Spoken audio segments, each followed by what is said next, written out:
Quiero que vayan a la palabra del Señor y por favor busquen en la primera carta de San Juan, capítulo 2. Y en esta ocasión hablaremos acerca del versículo, de los versículos del 1 al 6. San Juan, capítulo 2, versículos del 1 al 6.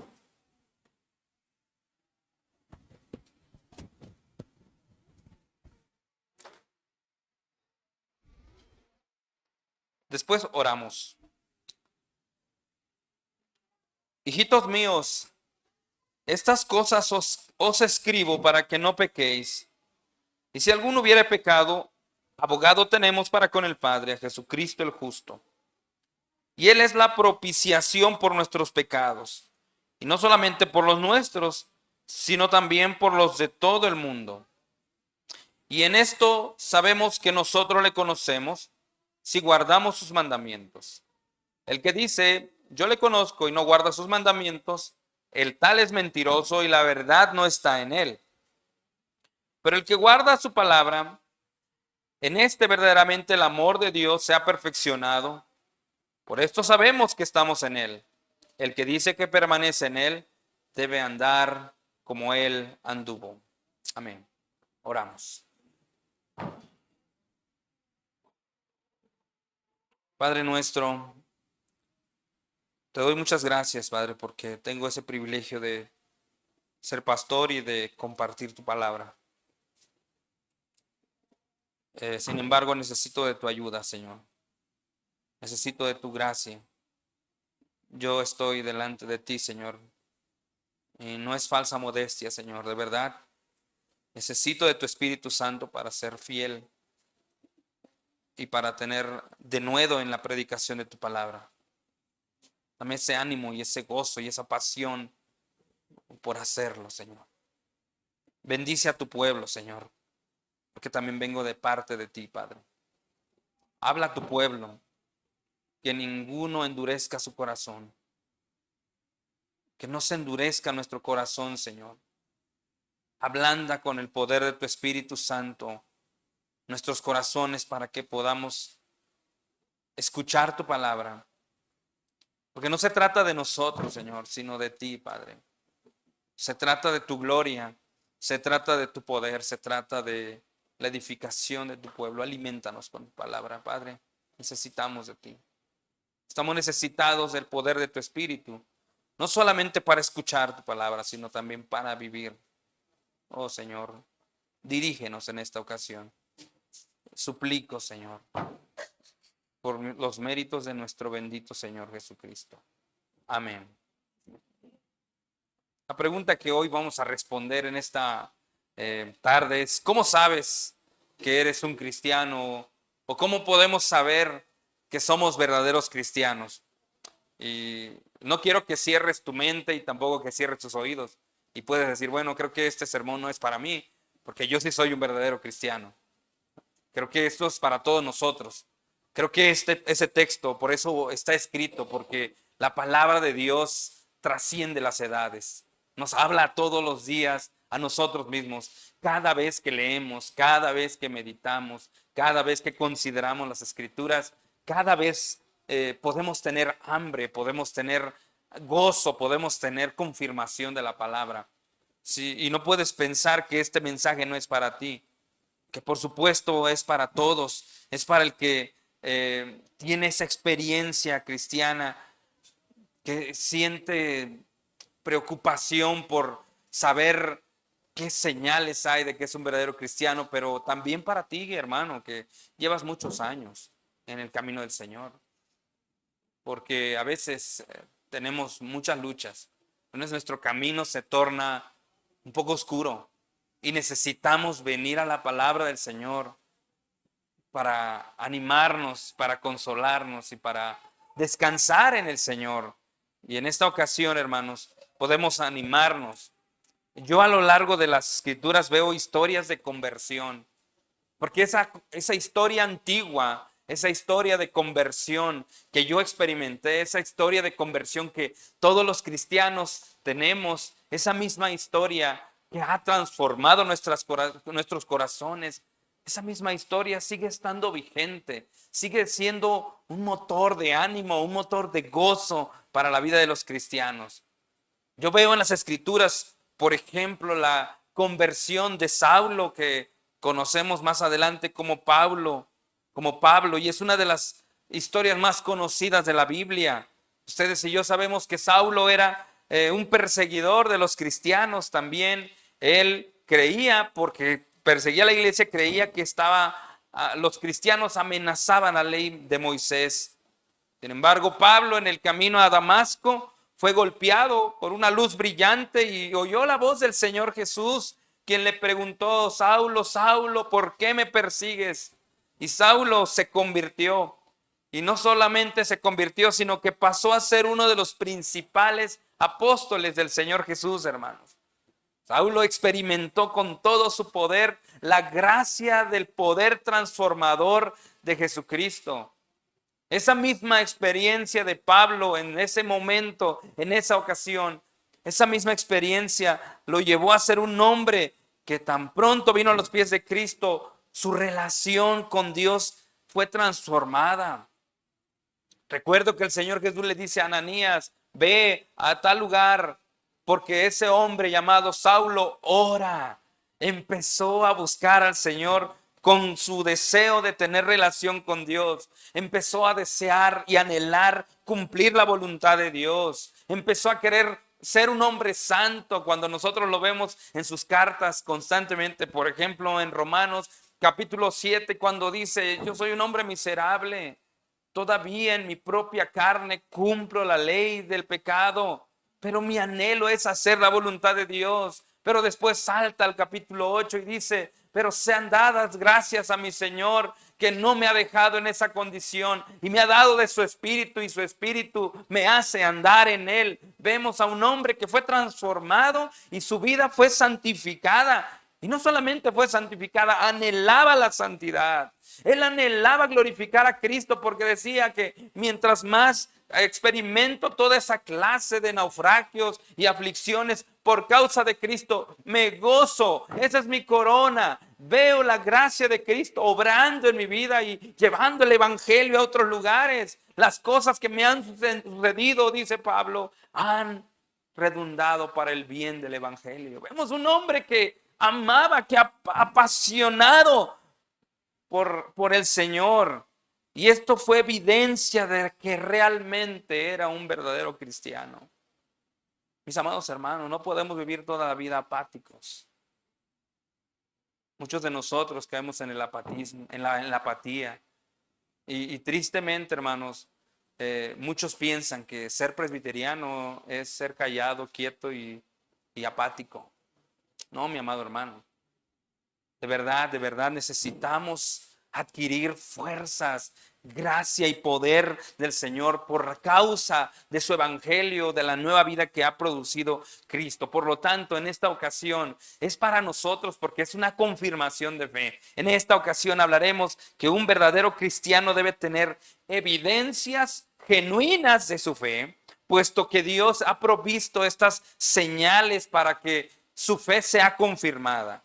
Y en esta ocasión no son todas las evidencias, pero vamos a ir al texto y encontraremos al menos 3 evidencias en estos versículos.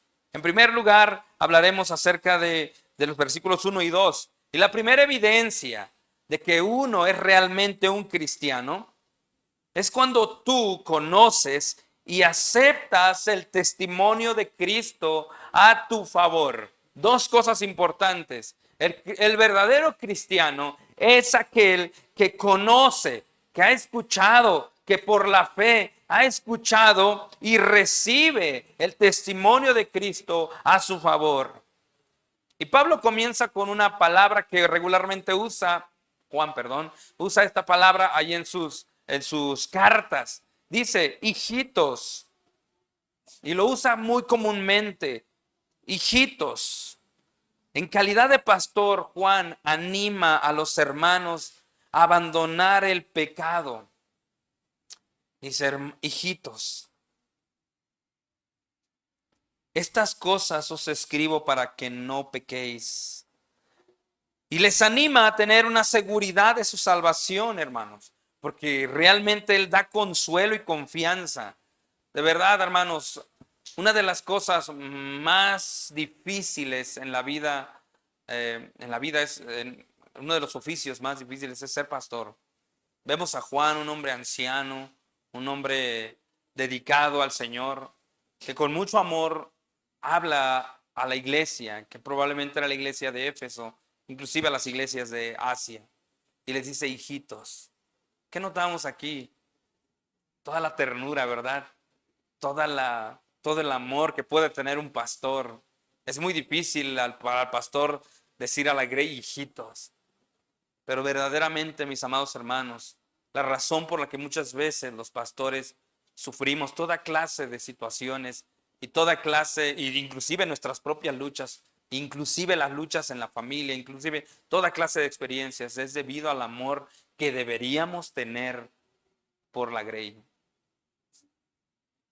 No sabemos ser papás hasta que no tenemos hijos, ¿verdad? Y es una gran verdad. Nunca puedes ser tu pastor hasta que no tienes a tu cargo a hombres con las que vas a lidiar. A veces vienen muy animados. Un domingo llegan todos, pero otro domingo hay espacios vacíos. Un domingo, una semana están gozosos. En un año ves a 10 personas, al siguiente año ves a 20, al siguiente año 30, pero después ves a otros 10. Ese que estuvo a tu lado, ahora te ha negado. Ese que estuvo a tu lado, ahora te ha dado. Ha habido un montón de cosas en la vida de un ministro que han causado muchas aflicciones. Sin embargo, vemos a Juan todavía aquí, después de que la iglesia de esos lugares estaba experimentando ataques fuertes en contra de la divinidad de Cristo y de su naturaleza humana. Juan, aún con un amor tan paciente, dice: hijitos míos. Gracias a Dios por los pastores, hermano. Gracias a Dios por sus pastores. Y entonces Juan provee una palabra de consuelo y de confianza y dice: hijitos míos, estas cosas yo les escribo para que no pequen. No pequen. A lo largo de, mientras estábamos cantando, mientras comenzamos el servicio, mientras estábamos en la escuela dominical, yo meditaba en mi corazón y escuchaba las palabras del hermano. Y cada palabra es una palabra de ánimo, una palabra de exhortación, una palabra de reprensión. Y esto es de todos los domingos. Sí, ¿verdad? Todos los domingos estamos aquí parados en nuestras congregaciones, animando a los hermanos, consolándolos, exhortándolos, reprendiéndolos. Alguna vez un hermano dijo: me gustó la predicación del hermano porque habló cosas muy duras. Y a algunos hermanos les gusta eso. Les gusta la dureza de la palabra. Que por supuesto no les gusta todo. Pero una de las razones por las que nuestro trabajo es constante, y a veces nos rendimos, y a veces también no queremos hacer y cumplir nuestro deber, pero una de las razones por las que no queremos dejar de hacer lo que estamos haciendo y queremos hacerlo con fidelidad, y eso constituye una de las razones de éxito de nuestros ministerios, y estoy hablando en el sentido correcto de nuestro éxito, y una de las razones es para que ustedes sean agradables a Dios, para que no pequen. Hijitos, estas cosas os escribo para que no pequen. No pequen, amados hermanos. No peques, cristiano. No te concedas el derecho de pecar. No peques. No te des permiso de hacer lo que tú quieras.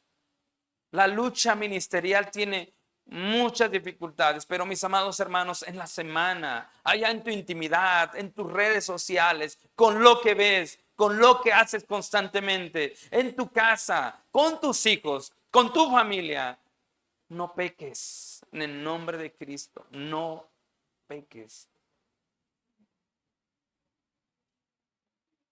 Pero si alguno peca, tenemos abogado para con el Padre, a Jesucristo el justo. Podemos construir esta frase cuando dice: pero si alguno de vosotros pecare, si alguno de ustedes hubiere pecado, abogado tenemos para con el Padre, a Jesucristo el justo. Cuando el texto habla de abogado, me gustaría animarlos a recordar que el escritor está diciendo, si alguno de ustedes peca, tenemos a alguien que habla, ante el Padre en nuestra defensa.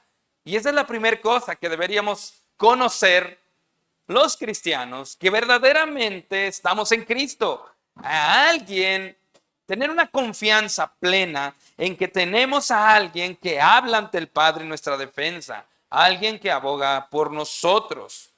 Veamos un poco el contexto, porque esto está relacionado con el capítulo 1, pues sí, ¿no? Porque vean ahí el texto. Hijitos míos, estas cosas os escribo. ¿Qué cosas está escribiendo? Las anteriores y las que siguen, sí, por supuesto. Entonces veamos un poquito el contexto. Juan da seguimiento a lo que anteriormente en el capítulo 1 había dicho. Entonces les dice, estas cosas os escribo para que no pequen. Ahora, ¿qué estaba tratando en el capítulo 1? El apóstol recuerda y exhorta a los cristianos a andar en luz, según lo que habían escuchado y según lo que habían recibido. Dice, anden en luz porque Dios es luz. Y no pueden aquellos que dicen que conocen a Dios seguir viviendo en las tinieblas de pecado y engañarse a sí mismos, que pueden ser perfectos o son perfectos sin estar en comunión con Dios. Y esto básicamente constituye el pecado de la apostasía. O son perfectos sin estar en comunión con Dios. Y eso constituye, hermanos, alguna cosa muy importante. Porque algunos hermanos, dice el texto, engañándose a sí mismos, decían no tener pecado. Por eso Juan, lo que leímos al principio en la promesa del perdón, les dice en el versículo 1, hijitos míos, estas cosas os escribo para que no pequéis. Si alguno hubiera pecado, abogado tenemos para con el Padre, a Jesucristo el justo. Sin embargo, en el capítulo 9 dice, si confesamos nuestros pecados, Él es fiel y justo para perdonar nuestros pecados y limpiarnos de toda maldad. Así que Pablo, el Señor, Juan el apóstol nos invita a reconocer y a confesar nuestro pecado, debido a que tú estás en comunión con Dios y andas en la luz. Pues Dios es luz y eso es verdaderamente una evidencia de que tú eres un verdadero cristiano. Un verdadero cristiano confiesa su pecado. Un verdadero cristiano no dice yo no tengo pecado. Ese es el problema de muchos. Pues dice, yo soy una buena persona, yo no necesito a Dios, yo no necesito confesarme con Dios, yo no necesito ir a la iglesia porque soy una buena persona.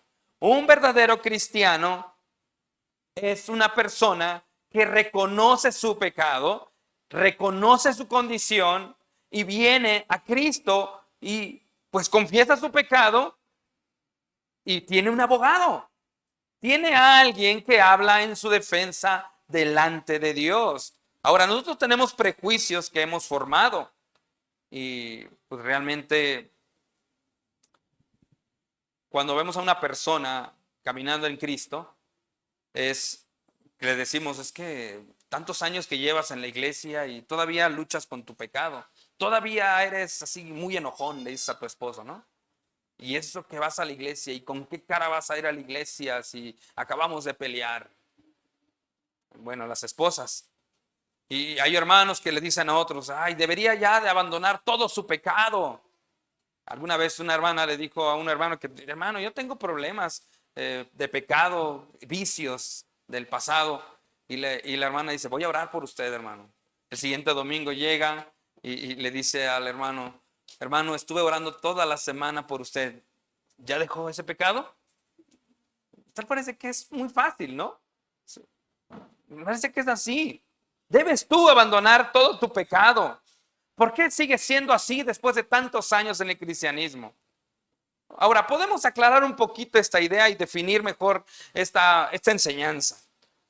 Alguien dijo por allí que el cristiano no se mide porque deja de pecar, sino porque tiene una capacidad de arrepentirse y confesar sus pecados. Es cierto, el cristiano es aquella persona que ha recibido una vida nueva y es humilde y reconoce que por naturaleza peca, pero no se concede pecar, se duele por su pecado. Y aquí tiene un fundamento, hermanos, que evidencia que es verdadero creyente. Y eso es muy importante para nosotros. O sea, los cristianos debemos reconocer que teniendo comunión con Dios, nos vamos a dar cuenta que somos pecadores. El cristiano que anda en luz, que trae a la luz todo su pecado. Recuerden que el Señor Jesús condena la actitud fariseica, condena la actitud de estos hombres que dicen que eran hijos de Dios, pero vivían en oscuridad. Dice, ustedes no quieren venir a la luz. ¿Cuál es la razón por la que los hombres no quieren venir a la luz? Porque no quieren destapar, no quieren en humildad reconocer delante de Dios su condición. Entonces eso no significa ser cristiano. Un cristiano verdadero es quien realmente, quien viene, trae a la luz su vida. Como Pablo, como Saulo. La luz alumbró sobre él y entonces él reconoció a Jesús y entonces su vida fue transformada. El verdadero cristiano trae su vida a la luz para que su vida sea alumbrada. Alúmbrame con tu luz, oh Señor. En tu luz nosotros vemos la luz. Cambia mi mente, alumbra todos mis pensamientos, aclara mi mente. Examíname tú, oh Dios, y ve si en mi corazón hay camino de perversidad y guíame en el camino eterno. ¿Acaso no significa eso venir a la luz? Trae a la luz todo tu pecado. Un cristiano viene rendido a los pies de Cristo y reconoce su condición y reconoce que necesita un abogado que es Cristo. Y esto constituye uno de los fundamentos más gloriosos en la vida de un cristiano, que causan mucha paz, que esa es la ofrenda de paz del cristiano. Entonces, un cristiano es constituido un verdadero cristiano cuando conoce que tiene un defensor.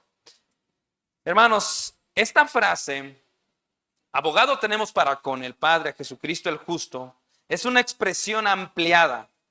Cuando nosotros decimos abogado tenemos para con el Padre, estamos diciendo, hay alguien que habla en nuestra defensa, como dijimos hace un rato. Y eso nos hace recordar que nosotros no tenemos nada que decir. Jesucristo, Él es nuestro intercesor ante el Padre y nuestro defensor. Y luego añade el escritor ahí mismo en el versículo 1, Jesucristo el justo. Amado hermano, un creyente genuino no es quien no peca, sino que quien primero conoce que tiene un abogado, alguien que habla en su defensa delante de Dios, y no solamente conoce, sino que va a esta persona. Jesucristo, necesito que tú intercedas delante de mí. No es una simple fórmula de oración.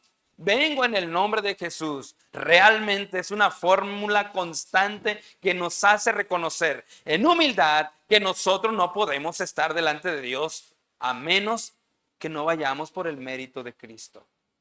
Y eso es muy importante, amados hermanos, que en tu defensa vayas a Cristo, y debemos ser honestos ante Dios y decirle a Cristo cuál es la condición de nuestras almas. Alguien dijo alguna vez por allí, escuché algo, decía que hay 3 personas con las que tú debes ser honesto. Primero, con tu abogado. Segundo, con tu doctor. Y tercero, con tu pastor. Cristo es el abogado. Cristo es tu doctor. Y Cristo es tu pastor, el pastor de tu alma. Si en esta vida quieres solucionar problemas legales, tienes que ser honesto con tu abogado, ¿verdad? Y si en esta vida quieres estar bien, tienes que decirle, a ver, doctor, aquí me duele. No le digas, me duele aquí, pero siento que está desde acá. No, tienes que ser honesto. Esto me duele. Pero si tú vas con tu pastor y quieres decirle la condición de tu alma, no tienes por qué andar dándole vueltas al asunto. Pastor, esto me está causando problemas en mi alma. Entonces, amados hermanos, abogado tenemos para con el Padre a Jesucristo el justo. Entonces, ¿qué significa esto? El cristiano conoce, el cristiano viene a Cristo y le dice con todo su corazón cuál es la condición de su alma. Y después, en ese mismo versículo, en la última parte, cuando dice, abogado tenemos para con el Padre Jesucristo el justo, la palabra abogado se traduce, obviamente del original, como el paracletos. ¿A qué le suena? Bueno, ese es el mismo título que se le da al Espíritu Santo. Si alguno peca delante de Dios, tenemos a un paracletos, a alguien que nos ayuda. Jesucristo es el mejor ayudador de los cristianos, porque este ayudador para nosotros es el justo.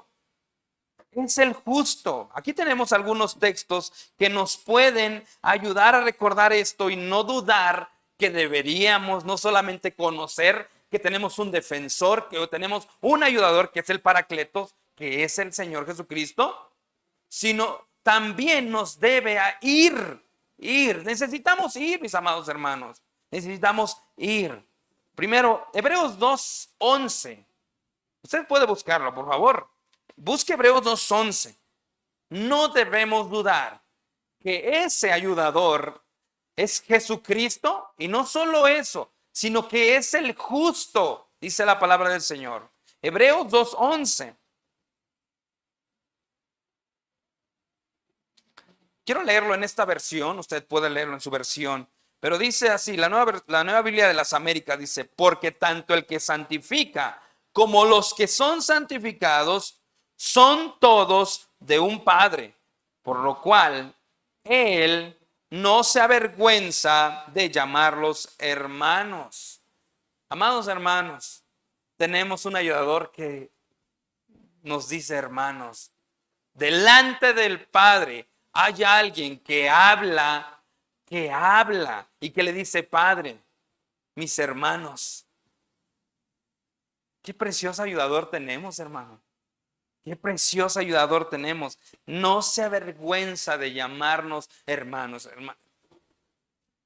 Imagínate, tu Señor, tu Salvador, a quien tanto rindes culto, a quien tanto amas, a quien cantas, a quien adoras, a quien la razón por la que estamos nosotros aquí, delante del Padre te dice, mi hermano Wenceslao. Es maravilloso, hermano.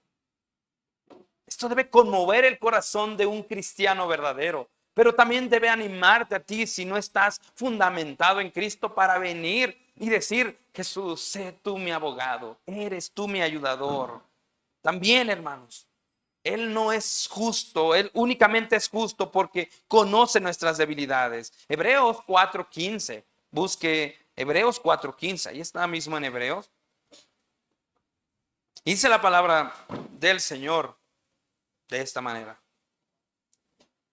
Sigo leyendo en esta versión.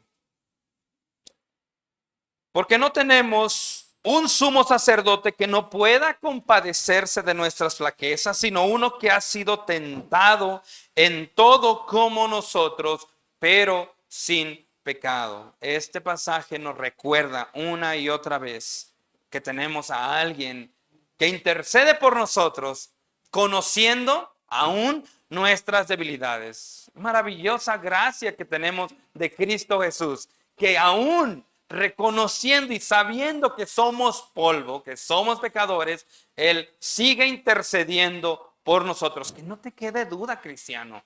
Conoce esto y abraza esta gran verdad para tu vida. ¿Qué vas a hacer cuando has escuchado que tú tienes a un ayudador para ti? Que tú tienes a alguien que habla mejor que tú. Y no le pues, Señor, mírame, aquí está mi vida. A alguien que te ayuda delante del Padre. Hijitos míos, dice Juan, no pequen.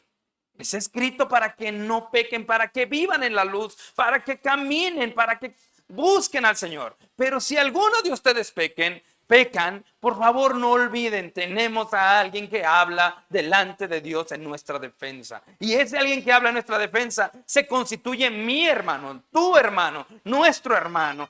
Ese que habla delante de nosotros también se constituye nuestro sacerdote porque conoce nuestras debilidades. Y no solamente eso, nos salva. Hebreos 7:25. Hebreos 7:25 dice de esta manera.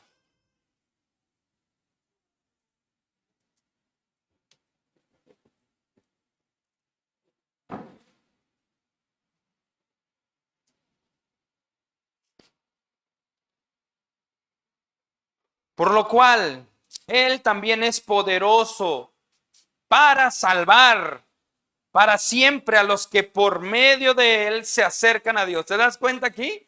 Un defensor, por medio de Él se acercan a Él. Sigo leyendo, dice, puesto que vive perpetuamente para interceder por ellos. ¿Qué más confianza podemos tener, hermano? La palabra de Dios nos da una gloriosa confirmación de fe. Podemos decir entonces que esto para nosotros es un gran consuelo, más que una evidencia de que somos verdaderos creyentes. Ese es el fundamento de la fe del hombre que tiene la fe puesta en Cristo. Cualquiera que no sea movida por estas verdades, si tú no encuentras fundamento en ello, no tienes nada, hermano. Tú no tienes nada, amigo. Si tú no encuentras fundamento en las verdades de que crees y conoces que Jesucristo es tu defensor, no tienes nada. Pero el verdadero creyente se conmueve al saber que Cristo es su defensor.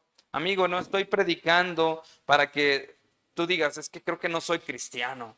No, mi amigo, yo estoy predicando. Entonces, si tú no has tenido fundamento en Cristo, estoy predicando para que tú, escuchando esto, digas, yo voy a Cristo. Ven, descansa en Él. Ven pronto a Él. También, hermanos, ese es otro fundamento que constituye nuestra confianza y nuestra seguridad en Él. Es una fe que recibe el sacrificio expiatorio en su lugar. El versículo 2 dice, y Él es la propiciación por nuestros pecados. Y no solamente por los nuestros, sino también por los de todo el mundo. O sea, ese abogado, ese ayudador, ese que se constituye nuestro hermano, ese que ha dicho que aunque conoce nuestra debilidad, ese que está dispuesto a interceder por nosotros, tiene un fundamento. El fundamento de ese es que se ha puesto como propiciación en nuestro lugar por nuestros pecados, que ha cumplido las demandas del veredicto en contra de nosotros. ¿Qué dice Colosenses 2:14? Usted puede buscarlo también. Colosenses 2:14 nos recuerda lo que hizo Cristo en nuestro favor en la cruz del Calvario. Dice así Colosenses 2:14. Habiendo cancelado el documento de deuda que consistía en decretos contra nosotros y que nos era adverso, y los ha quitado de en medio, clavándolos en la cruz. La idea, hermanos, que aquí tenemos señala que su sacrificio expiatorio aplaca, y Él es la propiciación por nuestros pecados, y Él es el sacrificio expiatorio. La obra de Cristo aplaca, activamente está aplacando la ira del Padre, suplicando por nosotros. Cada vez que el Padre con su ira quiere castigar y destruir a los hombres, Jesucristo dice, Padre, por mis hermanos he dado la vida, no lo hagas. Poniendo de intermedio su sacrificio expiatorio, hermanos. Y luego termina diciendo el mismo texto, no solo el de nosotros, sino por los de todo el mundo. La idea, hermanos, que Juan está enseñando es que no solamente para los hermanos de ese tiempo, no solamente para los hermanos de ese lugar, probablemente como decía los hermanos de Éfeso, no solo el de ellos, sino para todos aquellos del mundo venidero. No está diciendo que su sacrificio expiatorio es para todo, para todos. No está diciendo que para todos o por todos y cada uno.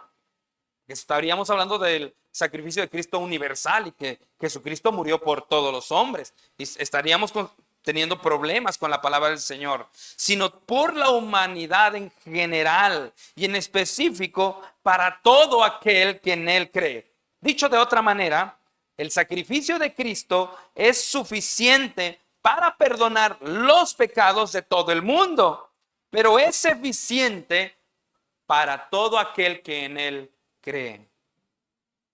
Y eso es demasiado importante porque Él es el sacrificio expiatorio para nosotros, para su pueblo, para aquellos por quienes Él ha dado su vida.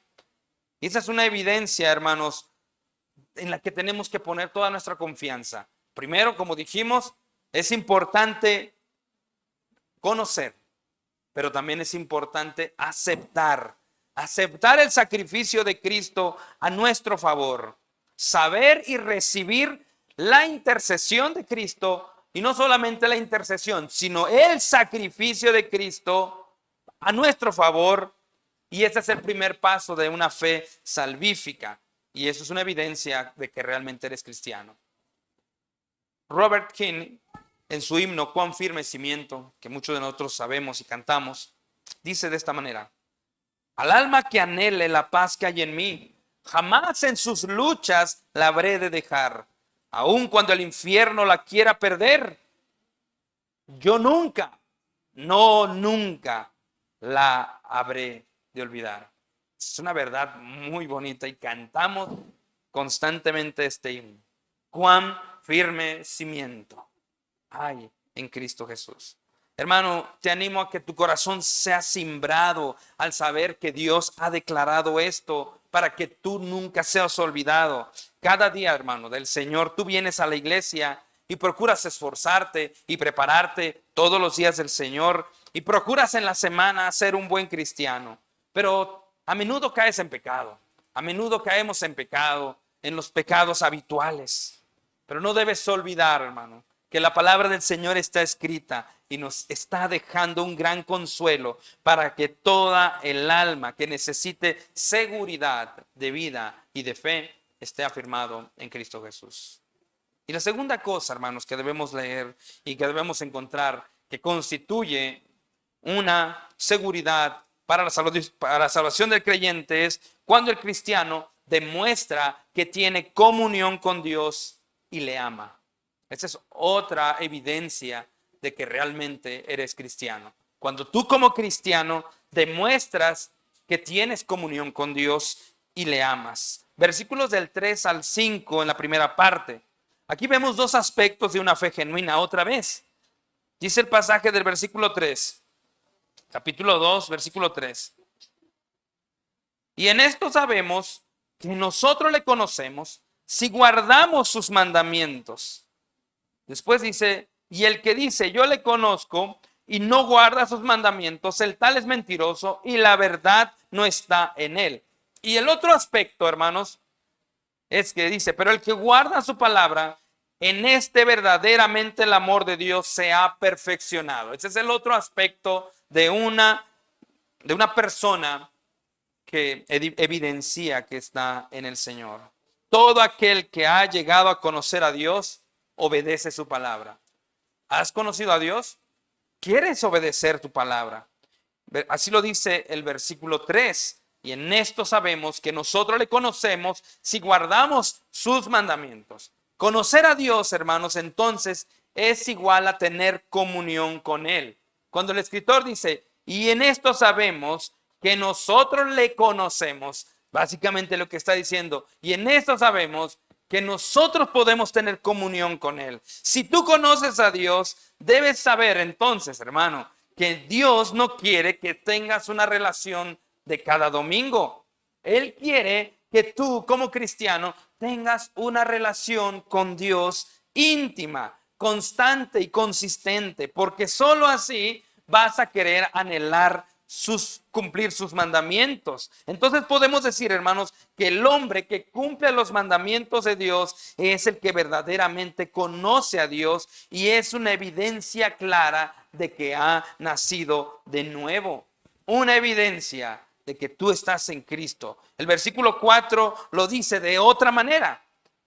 El que dice, yo le he llegado a conocer y no guarda sus mandamientos, es un mentiroso y la verdad no está en él. Entonces, conocer a Dios es igual a comunión con Dios. Y el que tiene comunión con Dios es igual a querer hacer su santa voluntad. Y el que dice que conoce a Dios y no quiere obedecer sus mandamientos, es mentiroso y la verdad no está en él. Anteriormente, hermanos, cuando leímos estos primeros textos, Juan nos recuerda en el capítulo 1 que el que tiene comunión con Dios y anda en la luz no debe decir que no tiene pecado. ¿Ya se dieron cuenta? Sino que sí tiene pecado. Debe confesar su pecado. Y en este punto, lo siguiente que quiere un cristiano, después de decir, yo reconozco mi condición de pecador, lo siguiente que un cristiano quiere hacer es cumplir los mandamientos de Dios, que se resumen en la voluntad de Dios. Un cristiano que anhela venir a los pies de Cristo y que reconoce que tiene un defensor, que reconoce que ese defensor es el sacrificio expiatorio en su lugar, ese mismo cristiano ahora quiere cumplir la voluntad de Dios. No estoy diciendo, hermano, que tú ya lo amas con un amor perfecto. No estoy diciendo que tú tienes un amor tan grande y dices, ay, yo siento que ahora sí amo al Señor. Y mismo Juan aborda ese tema ahí mismo en sus cartas, dice, y este es el amor. No que nosotros le hayamos amado, sino que Él nos amó primero. Pone el fundamento en la base del amor de Dios. No estoy diciendo que tú como cristiano dices, uy, voy a la iglesia y cuánto te amo, Señor, y que te canto cuánto te amo, sino que en la medida en que tú tienes una íntima relación verdadera con tu Señor, la consecuencia de esa relación íntima y verdadera con tu Señor es que más y más, primero vas a querer abandonar tu pecado, vas a querer confesar tu pecado y después vas a querer andar en la luz, vas a querer abandonar las tinieblas y vas a querer amar más a Dios y cumplir su palabra. Esa es una evidencia clara de que un cristiano empieza la vida cristiana. Por otro lado, Juan lo dice porque en aquellos tiempos había grupos gnósticos que decían, entre comillas, conocer a Dios como un fin. El fin de lo que Dios quiere es que tú le conozcas, que sepas más de Dios, que conozcas mucho acerca de Dios. Pero ellos no querían experimentar una comunión con Dios. Y ellos decían, yo le conozco. Pues claro, conozco la palabra de Dios, conozco la palabra, lo que Dios dice. Y decían que conocían a Dios, pero vivían en las tinieblas. Entonces Juan agrega y dice, si tú dices que conoces a Dios, si tú dices que verdaderamente conoces a Dios, vas a querer hacer lo que Él pide. Guarda sus mandamientos. Entonces dice, aquel que dice yo le conozco y no hace lo que Él manda, es un mentiroso y no conoce la verdad. Cuando esa persona dice que conoce a Dios y con sus actos hace que no conoce a Dios, lo cual constituye en una evidencia de que una persona no conoce a Dios. Porque cuando tú conoces a Dios, oiga bien esto, un cristiano que conoce a Dios tiene comunión con Dios, es igual. Y teniendo comunión con Dios, ama el hacer la voluntad de Dios. Lo hemos escuchado con el salmista, lo hemos leído muchas veces. ¿Cuánto amo tu ley? Amo hacer tu santa voluntad. Por eso, mis amados hermanos, siempre animamos y exhortamos a cada creyente a que busquen la comunión con Dios, una comunión verdadera.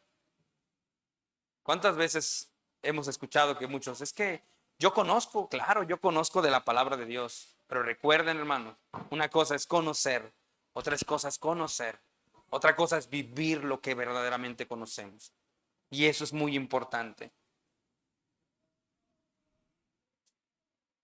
Cristiano, te pregunto, ¿tú anhelas?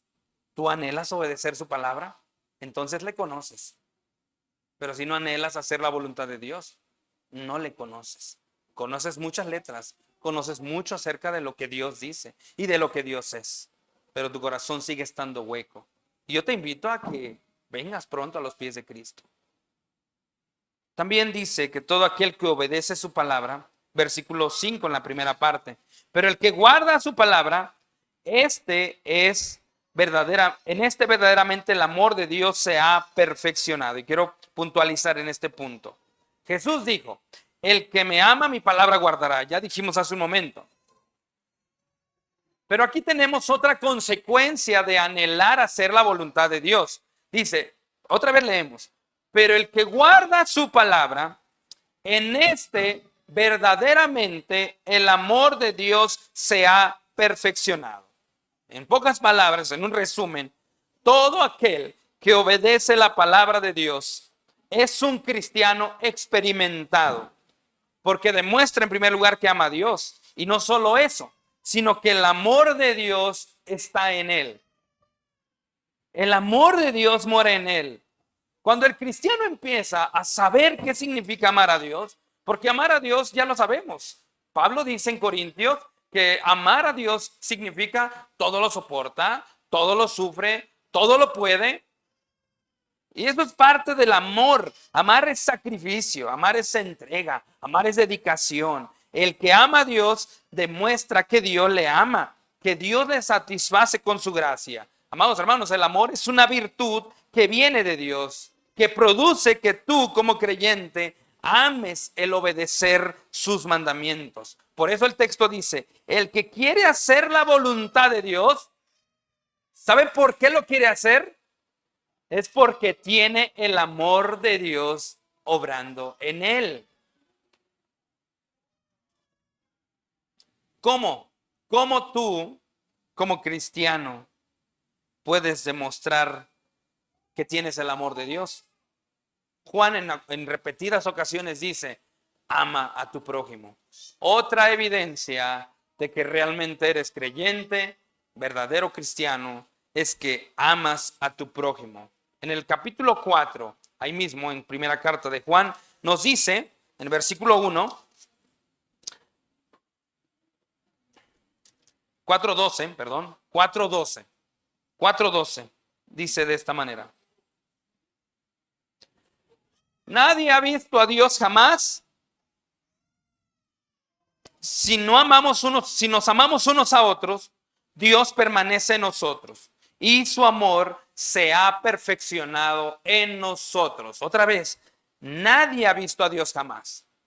Pero si nos amamos unos a otros, Dios permanece en nosotros y su amor se ha perfeccionado en nosotros. Amado hermano, una de las evidencias de que eres un verdadero cristiano es que amas a Dios amando a tu prójimo.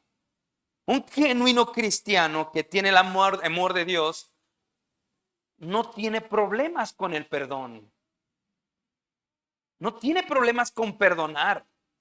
No tiene problemas porque así como Cristo nos perdonó, que por supuesto es una dificultad en la que nosotros luchamos, pero a final de cuentas uno de los resultados de un cristiano que ama es aquel que no toma la ofensa y guarda rencor. El amor no guarda rencor. Amado hermano, ¿cómo sabes que eres un verdadero cristiano? Cuando comienzas a amar a aquel que no tiene derecho de ser amado. Cuando tú luchas contra el rencor y el odio. Por eso, mi amado hermano, yo te pregunto, ¿amas a tu prójimo? ¿Amas a tus hermanos?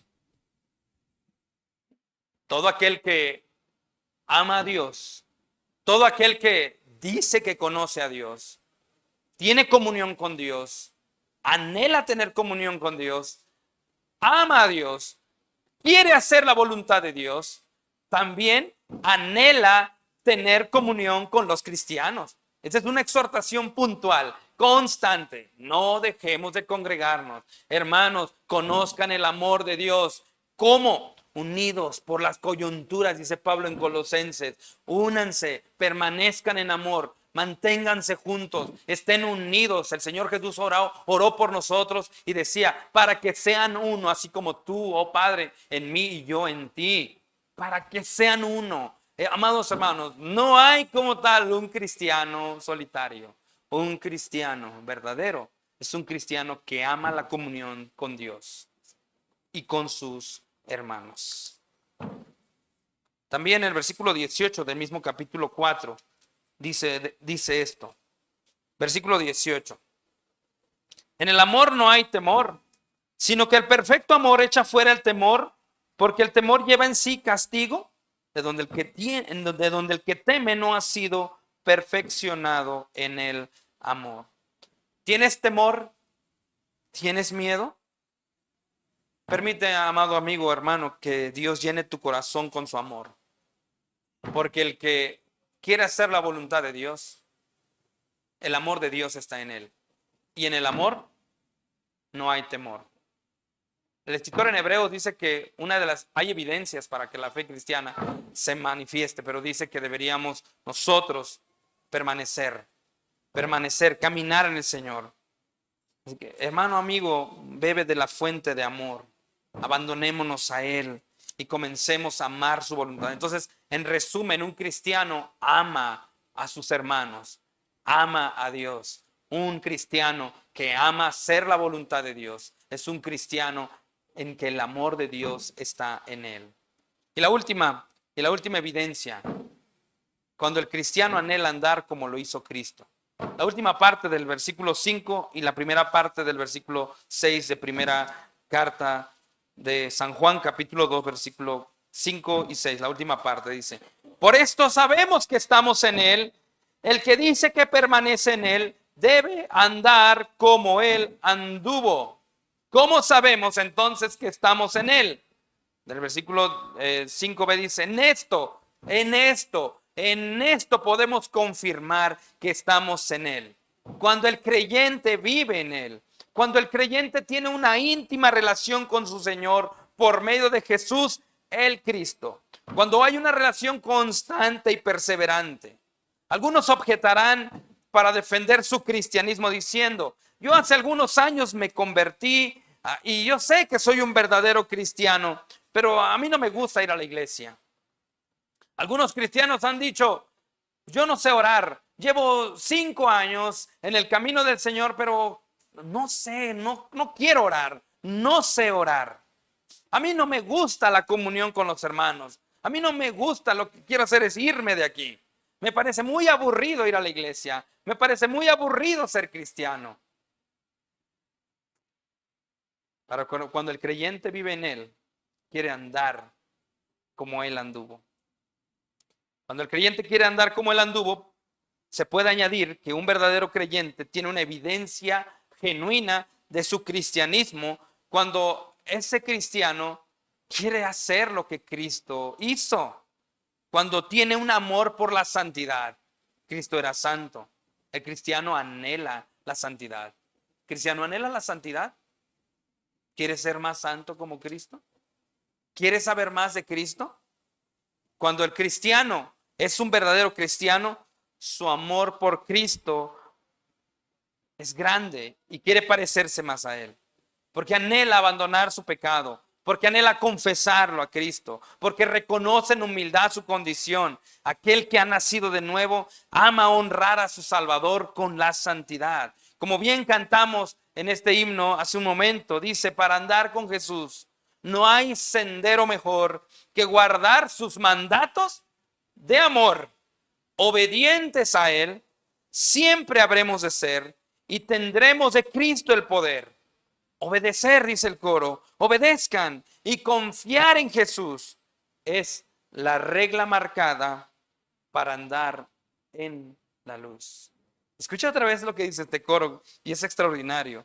Obedecer y confiar en Jesús es la regla marcada para andar en la luz.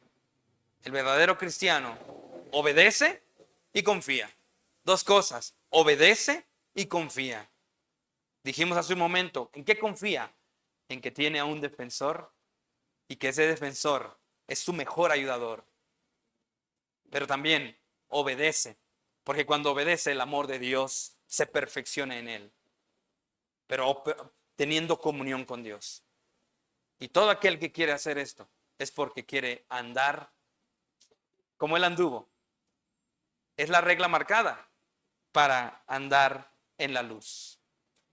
Te invito a que te hagas un autoexamen si eres un creyente genuino. Para eso está escrito este pasaje, para hacer un examen sobre cuál es la condición de tu alma. Si te das cuenta que no eres un cristiano, yo te invito a que pronto vengas a recibir por los méritos de la gracia del Señor a Cristo tu Salvador. Si tú estás vacilante ahora aquí en la iglesia y tienes algunos años ya por aquí o en el camino del Señor, en el nombre de Cristo yo te invito a que afirmes tu fe en Él. Hermano, amigo, ven a la luz, comprométete con el Señor, comienza pronto a tener comunión verdadera con Él, obedece su palabra para que el amor de Cristo llene completamente tu vida. Quiero animar a los jóvenes y a los niños, jóvenes y niños, no amen al mundo y las cosas que hay en el mundo. Ustedes son hijos de Dios y Cristo promete que delante de ustedes también está el conocimiento, lo que escuchan y lo que ven. Comiencen, niños, adolescentes y jóvenes, comiencen ahora pronto a tener comunión con Cristo. Comiencen a quitar sus anhelos por lo que el mundo vende, por buscar a Dios. Comiencen a ser como Cristo. Comienza a obedecer su palabra. Ama tener la comunión con Dios. Ama a tus hermanos. Hijos, amen a sus padres. Hijos, amen a Cristo. Padres, amen a su prójimo. Caminen en Él. Obedezcan y confíen en Él. Y andemos en la luz. Amén. Padre nuestro, te suplicamos esto para nosotros. Gracias, Señor, por tu palabra y queremos que tú nos bendigas con la gloriosa palabra. Pero te pedimos, Padre, que nos ayudes a confirmar en nuestro corazón. Al corazón afligido, consuela. Al corazón desesperado, al que no tiene fundamento, ni argumento, ni confianza, tráelo pronto a tus pies. Al corazón que está vacilante, por favor te pido, Señor, que lo confirmes y le dé la certeza del Evangelio. Y a nosotros, todos tus hijos, ayúdanos a obedecer y a confiar en Cristo Jesús, para que podamos ver la luz y el amor perfeccionado en nuestros corazones. Te pedimos todo esto por los méritos de Cristo. Amén. Amén. Que Dios les bendiga, hermanos.